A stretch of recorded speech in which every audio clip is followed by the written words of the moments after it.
Guys, today magluluto ang lola. Kaya 2 beses akong bumalik sa palengke dahil hindi ko na kayang bitbitin yung mga pinamili ko. So, tignan nyo.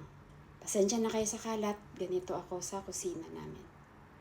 So, ayan, as usual, meron akong 6-pack ng lahat chicken breast yan. Fresh. Tapos, syempre, ayan, gulay ko, kalabasa. Ayan. Tapos, meron akong onions. Meron akong broccoli. Tapos, celery. Then, ito nga ba? Pechay. Ito ay spinach. Another set ng pechay. Kasi gusto ko madami ang gulay. So, maraming green leafy veggie yan. Kasama na si broccoli. Tapos, meron akong, syempre, cucumber. Yan. After ng mga gulay na yan, meron tayong prutas.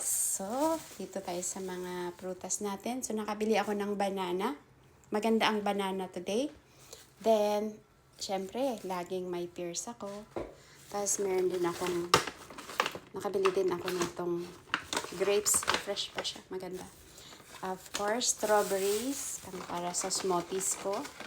Yung 3 pack yung binili ko. Then, avocado as usual. Yes.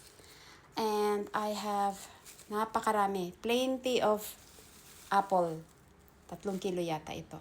Kasi, binabaon ng kinakain ng mga alaga ko. And then, meron tayong olive. Yes, kailangan laging may olive. And meron tayong nuts. Meron akong peanuts. Tapos, saan na yung yogurt ko? Lagi akong may yogurt. And the last one, but not the least, syempre, meron tayong flour. Okay. Meron akong flour kay Mama Mary. Yung isa kay Achi. May fresh flour tayo.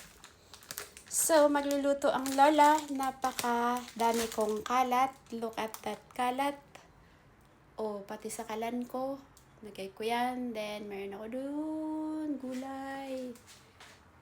Yan. At yung chicken breast.